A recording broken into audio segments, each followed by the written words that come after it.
Welcome back to Production Music Demystified with MediaTracks Music, a microcast of music works. On today's episode we have a very special guest, Andrew Potterton, a composer with vast experience in writing for audiovisual projects.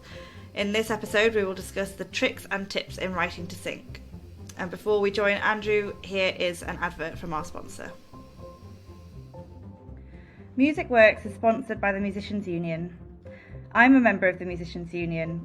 It's the trade union for musicians living and or working in the UK, and it's a community of 32,000 members working to protect musicians' rights and campaigning for a fairer industry. As well as campaigning to fix streaming and keep musicians working in the EU post-Brexit, the union collectively bargains for musicians working in orchestras and theatres and sets minimum recommended rates for freelance musicians working in other sectors. Its expert staff provide contract advice, legal advice and assistance, and a range of benefits and services to help musicians in every aspect of their work. Be part of something bigger and get the recognition you deserve. Join now at themu.org. Hi Andrew, thanks so much for joining us today. Hi Katie, thanks for having me. Welcome. So today we're talking to Andrew Potterton, who is a composer, a music creator and lecturer at Leeds Conservatoire. And our topic today is writing for sync, the ins and outs, tips and tricks, do's and don'ts. So yeah, that's what we're here to talk about today. So let's kick off. So let's start with what writing for sync actually is and how it's different from other types of writing. Sure, yeah. So in writing music for sync, I suppose it's a strange quandary, because in some respects, you know, commercial music gets used, so a chart track or something like that gets used in TV and on ads and in films. I mean, the latest Kate Bush Stranger Things collaboration, I suppose, would be a really great example of that, where people think, oh, that's so amazing, that piece of music is in that piece of media, and it gives it this new life and context and all the rest of it. And so there is that history of, you know, big pieces of commercial music getting used and almost having a new identity in media, which is fantastic when that happens. But obviously there's a huge amount of media content made every day. And, you know, now more than ever with social media platforms, with video platforms like TikTok and YouTube creation that's going on so much every single day, there is a huge amount of music that's needed functionally to sit around media. So I guess music that's specifically written for sync has this slight caveat that it's music that needs to work well in whatever way that means for that variety of media that's been made all the time. And there's a huge variety of genres that are needed, and there's almost some specific genres that are almost, you know, fit in that world itself that aren't really in commercial music genres. But essentially every sort of music you can imagine, and sound effects and sort of sound design are potentially going to be available for sync projects around the world, and there's more and more of it getting made every day. Great. And so what do you have to consider if you're thinking, you know, how am I going to go about creating this music? Where do you start? Yes, I mean, that's a really good point. And, you know, people say, you know, I there's some bugbears of certain people that say, you know, a composer sent me some music and they say, oh, this is really syncable. Like they think it's really syncable, and the music supervisor or the music publisher might say, well, I'll tell you whether I think it's syncable or not. You know, that's like a very it's a very interesting term, because that means different things to different people. And so, I mean, I think a sort of general top tip, as with a lot of music making, is be a current music fan. You know, so listen to all the music that's out at the moment and doing what it does commercially in all the, you know, as broadly as possible. Also, and bear this in mind, is that there's trends from film music and perhaps TV music as well that are slightly different to what's going on commercially, but again, really, really important. What's the sound design things? What are the genre things that are very popular in trailers or in film? And I mean, recently I had a conversation yesterday with a group of composers on a call with a publisher in the States. And they were talking about the Dune trailer, and that Dune trailer has this. I mean, it's very, very experimental. The sound in that is very strange. It's not traditional. It's a mixture of a few different sorts of things, and yet it's one of the most searched for, keywords on this one particular music publisher's website in the States for people that are looking for trailer sounds. So, and I mean, guilty as charged. I haven't actually watched the new Dune movie, and I know it's Hans Zimmer, but it's like being up to date with that kind of stuff helps with what people are looking for on the end of how people want to, use music and put it into a project. Oh, that's interesting. So, because you initially mentioned kind of being up to date by by listening and immersing yourself in what's going on and so on. But are there other ways to work out what's popular? I mean, obviously you've mentioned talking to a library. Yeah, I mean, it's fascinating because obviously there's all these searches that go on for people that jump onto a site and are looking for a particular type of music. And obviously the people who work in those companies know what those searches are and what the most popular searches for, are. And it varies from time of year and all that sort of thing. But that's a really interesting insight if you can talk to anybody that knows any of that kind of information. And there are music industry, websites and places where these discussions happen. I do think the Stranger Things is such an interesting, current conversation that it's sort of made this track have a completely new sort of lease of life, and that the original writer is still available to comment. And it's one of those things that Kate Bush has talked about that, because she's commented about it, because she very rarely allows her music to be used in sync. It's a bit like the Beatles music. You don't hear the Beatles music all over the place all the time. Yeah. Which is kind of a nice thing, I think. And when you do, if there is a Beatles sync, it will be like a big deal, and it would be the right project for that. Yeah. The Stranger Things thing is really highlighted. So that's interesting to hear about it from the point of view of the writer being careful about what they allow the music to be synced to. But it's been a great, for me, it's been lovely to get a real appreciation for the importance of music on screen, because it is absolutely everything, but it's relatively low appreciation sometimes, I think, or not very well noticed a lot of the time, the impact that the music can actually have. Yeah, so much. I mean, a top tip if you were a younger composer, I would take one episode of Stranger Things and sit down and write notes about the music just from one episode. And there are probably 30 or 40 different pieces of music, which they call cues sometimes. There are at least 30 or 40 cues probably in one, or maybe 40 or 50 in an episode. And they're all perfect for that scene. They all add something. They're all of an era. They're all a certain sound palette. I mean, it's a very specific set of sounds, and I mean, I love it. But you could write a little, write up a little essay of notes about each one. What's it doing? How long is it? Why does it work?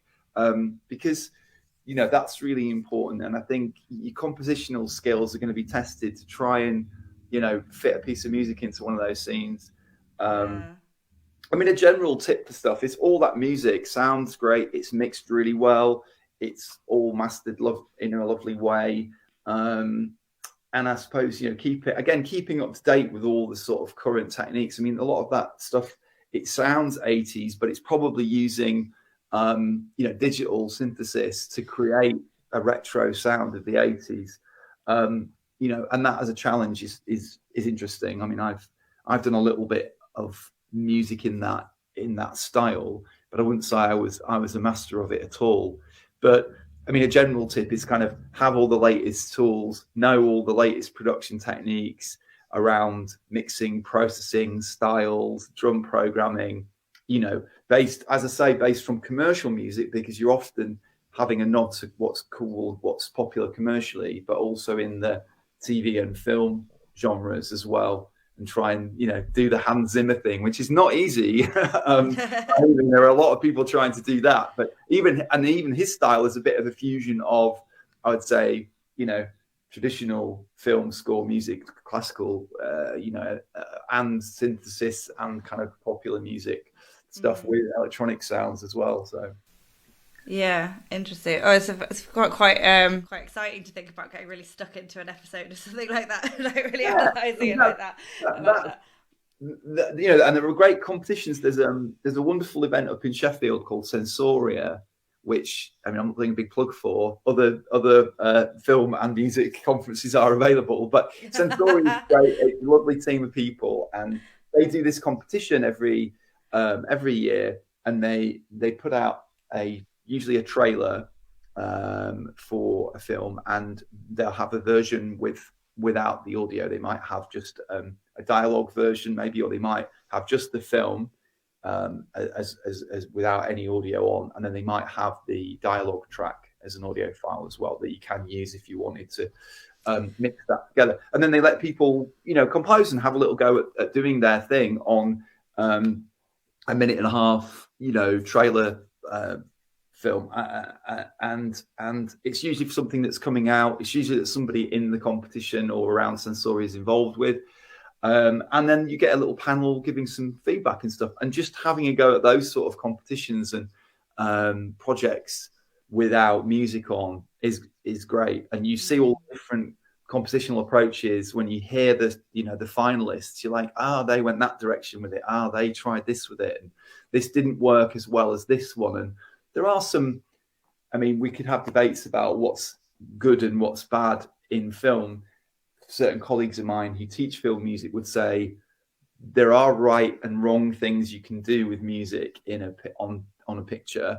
I would be a bit more subjective about that, but there are definitely different approaches that will grab attention for people that are going to potentially, you know, put your music onto a picture, which is a sync. That's what sync means, synchronizing the music onto the picture, and then that's potentially generating some money for everybody and creating, you know, success for the project. So I would say there are some guides to it, and when you watch people doing it very well and hear people doing it very well, there are things you can emulate. Yeah, learning about what works and what you like and what speaks to you, I suppose, and what speaks to the people that use it as well. Yeah, exactly. Yeah. Great. I mean, yesterday we had a conversation. It was quite interesting amongst these composers about, and I don't know how much this will resonate with our listeners, but if you're composing and you're starting out, one of the points that they made was the people that are really expert in, you know, picking music for trailers or picking music for film or even a TV show, they've heard all of the libraries of sounds that people have. Like, they know what these things sound like when it's a stock sample or whether it's a particular synth. And what they were asking for in this project, they were saying, we want unique sounds. We want people to make sound design that hasn't been heard before. They gave that June example of saying that sound is so odd that you've never heard it. It's not on a VST plugin from a big well-known company that, you know, lots of people have. It was something created and you know, thought of very organically by somebody as an individual, and they were asking for that. They were saying, can you please bring your own unique touch and style to, like, this particular project within a format that works for trailers, and there is a certain structural boundary, but the actual elements within that, they were saying people can tell if you've just thrown some bits together from, I don't want to disparage any company or anything, but, you know, some Logic loops or something that a lot of people have access to. There'll be a lot of people doing that. So being as close to you as you can as a composer and with your own creative ear, that will benefit you in the long run. Absolutely. So we're kind of coming into talking about how to put your own mark onto something. So obviously sort of like phase one, if we're starting from scratch, is to get a sense of what's going on already, what you like, what works, what's popular, and then it's about working out what you're bringing to it. Yeah. By the sounds of it, I just wanted to ask though, sort of as a lead into that, can you, in case there's anyone listening who doesn't really know about the libraries of the sort of sample libraries and things like that, can you sort of explain what that is, how people use it, and then how you would go about creating your own sounds? I'm sure there's a million ways, but the sort of technical side of what you've just said. Okay. Oh, right. Oh, we got down a rabbit hole there talking about music technology and music production. But yeah, I mean, obviously within the software that you might make music from these days, and that you might mix music with, there are banks of sounds that you could use that are kind of already there in the software or very easy to access. Or there are subscription companies. Again, I'm not saying anything bad about any of these companies. They're all great, but there's companies like Splice, where you can have a subscription per month, you can pay per month, then you can download a certain number of sounds every month. And if you're using those in your project, which can sound great and can make great music, there will also be thousands of other producers around the world also doing that. It's very easy to do that.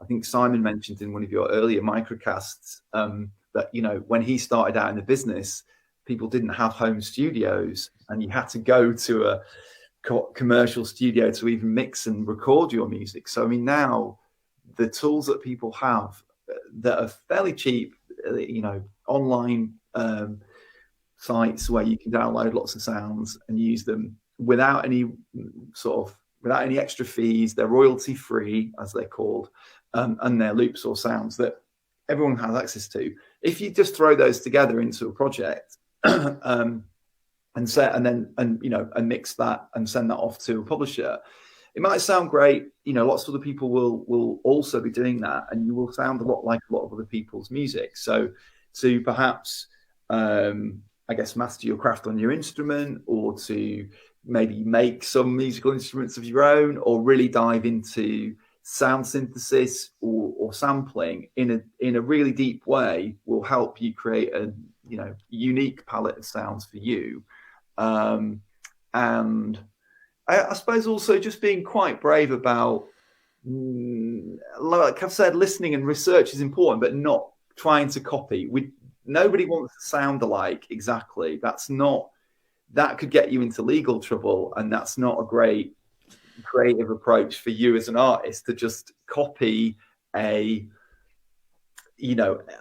big name exactly, because you could get into legal hot water for that. So I suppose just trying your own things and trusting your own ear with stuff in collaboration with a publisher or someone that's listening, an A&R or somebody that's listening on the other side of the industry to it, I suppose would be my tips. But I think after a while, if you work with composers, because I'm also, as a curator of music, I'm also listening to new composers, younger composers sending me stuff, and after a while, I can get a sense of their sound.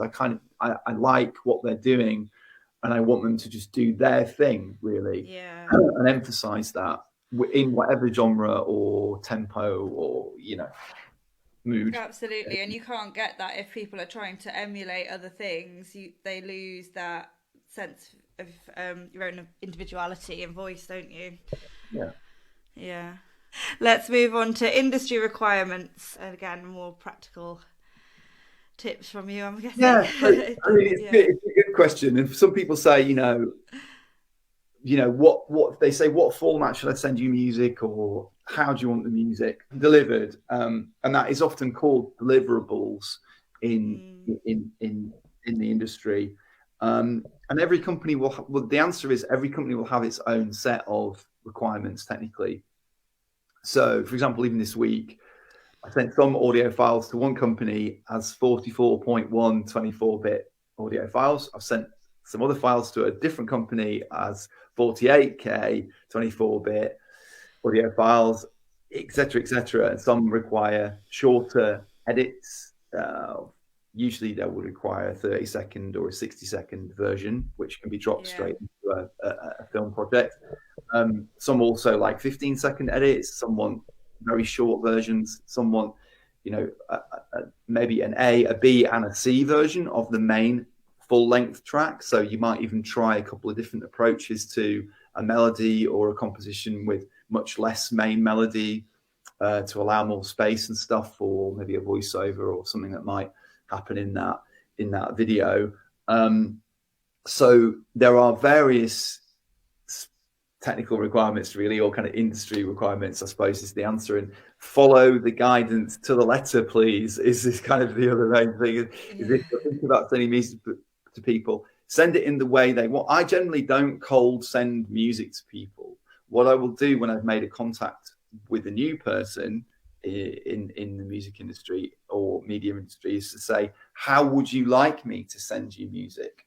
I don't assume that they have Dropbox or SoundCloud, or at least, want to listen on Spotify or have Disco or any of these other platforms. I will ask them how they want it, and then I will do my best to deliver it that way, in the way they want. If it's a stream but they can't download that, so like if I send them my Spotify links, which again, people do this all the time, here's my Spotify, and they send that, that's great, but there's no metadata on that. They can't download that file. They can't put that into a project straight away, and they're going to have to come back to me and find out all the other information about piece of music. So it just boils down to understanding how people work, doesn't it? And so would you say that because you've mentioned that different people would have different requirements, is there like a basic list of you're definitely going to need like a 1 minute, a 30-second or whatever, or is it just simply a case of being really across whoever it is that you're sending the music to and what they need?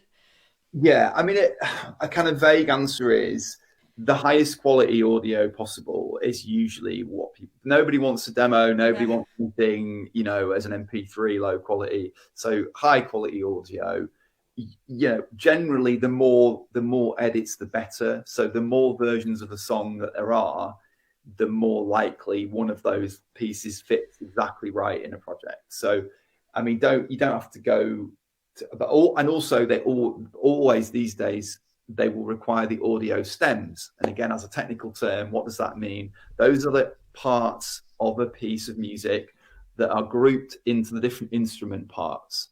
So if it's a pop song with vocals in, there'll be a vocal stem, which will just include all the vocal parts. There will be drums usually, there will be bass usually, there will be synthesizers usually, and there might be effects. So you might have a stem for vocals, drums, bass, synths, and effects. Those stems are a piece of audio that's the entire duration of the piece of composition that an editor can drop into a project. And if he layers all of them up, it will sound exactly like the main version that you've sent as a stereo file. And those stems are sort of industry standard now, that people want those. So again, if you've got a project, make sure you can export those stems, save them. They're always useful. And there's some debate about whether somebody's starting to make another composition out of those stems, or how comfortable people feel about giving those stems for a project. But I think that's now the expectation of the industry, that we deliver those. So be ready to do that if you're working in this business or you're starting out in this business. Brilliant, thank you. That's very informative. I've never heard stems explained so clearly. Well, okay, great. So let's round off then with just sort of like a roundup, really. What are your basic sort of top tips? So do's and don'ts, I suppose, are like length and duration. They usually, like a pop song, so they could be 3 minutes ish, but usually production music isn't 10 minutes long. It's not some experimental Pink Floyd song usually. Although an experimental Pink Floyd song might have been used in a sync, they probably cut bits out. So usually a sort of 2.5 to 3.5 minute composition is good enough. Usually, if there's any sort of swearing or naughty words in there, that's got to be clearly explained, and an explicit warning is given, because usually then it's not usable in radio use or daytime TV, things like that. So that's important to mention. Obviously, the highest sort of quality stuff that you can give, like I mentioned earlier, people don't want demos. People don't have time to sort of say, "Oh, this sounds like a good idea, but could you develop it into something in 6 months' time?" What they want is a finished, mastered, baked, perfect, track that is doing exactly what they need, that they can use in their project and to sync. And I think for you as a composer, the sort of key working requirements are really good communication, because you'll get lots of back and forth. It's not like composing in a bubble where you're like doing this thing on your own. You're going to always be going back and forth with another person who's making some, comments. Don't take it as criticism. Be flexible about that communication. I think that's really key. They may not like a particular sound or a particular moment in the song. You might really like it and be really attached to it, but I think you need to be willing to be open and flexible about where that project goes. Obviously, keep the quality as high as you can with everything that you deliver. Attention to detail is really important. You might have just missed a little click or a pop somewhere, and guaranteed somebody will hear that and will find that for you and say, "Can you resend this? I've heard a pop or a click somewhere." So check all your files, back everything up, all the usual sort of management stuff of a project. It's really key. Again, talking about stems, I've been asked for stems from music that I've written maybe 8 years ago recently, and I had to dig through a ton of hard drives and go back to and I hadn't originally made those stems. So I just had a bounce, and I had to go all the way back and dig through and go to the original project. Luckily, I could open it up again, and I could do all of that work and send this stuff to somebody from nearly a decade ago. I was lucky, but hopefully that got used, so it was worth the effort.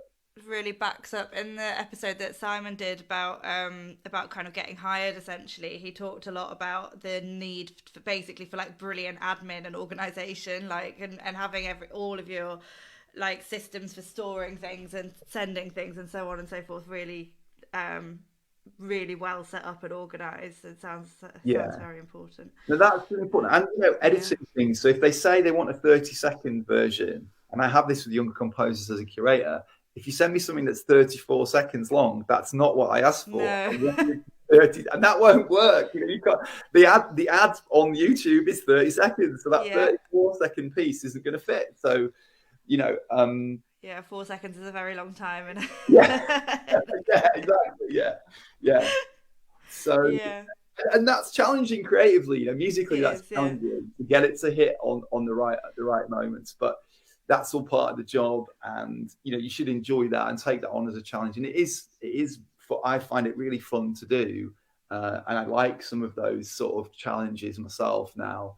And around, doing a genre that I don't always do, or getting a brief that's an interesting hybrid genre. I got asked to do some Japanese trap recently, which is so interesting, with Japanese music, but with contemporary beats. And I've never thought about doing that on my own without that brief and without that external, label or publisher asking me to do that. I wouldn't have done that for a few weeks. And that was a really great challenge. And I've made something new out of that, tried to have my own stamp on it, and got a few pieces of music out there that was along that route. But there's all sorts of those sort of hybrid sounds out there that are requested, that really stretch you as a composer.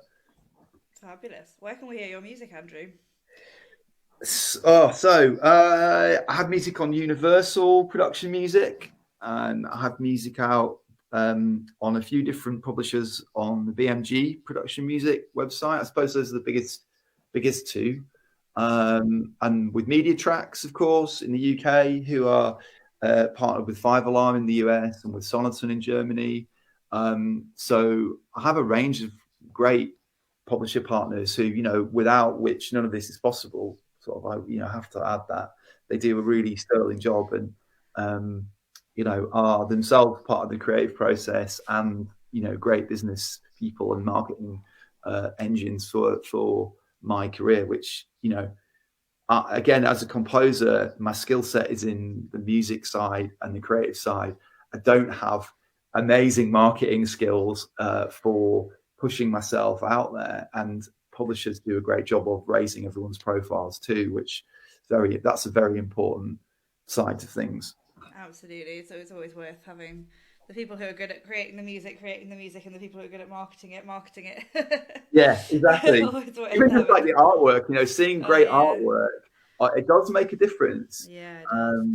and all that stuff. So yeah, I'm very Yeah, involved with them. absolutely. And it's that, I mean, from what you said, a real takeaway from this for me has been the kind of amount of feedback and the amount of sort of creative support maybe that you do get from working with publishers and with the people who are effectively going to promote the music. Yeah, So yeah. that's been a big part of what you've said about how to make decisions about what to write, essentially. Yeah, definitely. Yeah, it's Yeah. very collaborative, and I think sort of your own individual skills are important, and perhaps your network is also important. If you can bring in a brass player or a strings player or a harpist or something, um, and those people, then that might get that project finished and signed off for you. So kind of, another tip would be make lots of friends, have lots of connections with music, be in different bands and ensembles and stuff like that, so that you kind of if you can't do something, you do know somebody that could, Yeah.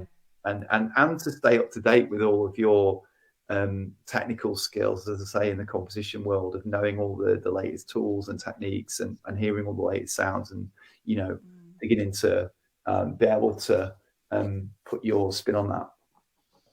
Brilliant. Fantastic. Oh, thank you so much for this. It's been really good to chat. Yeah, Well, definitely. Yeah, good stuff. yeah.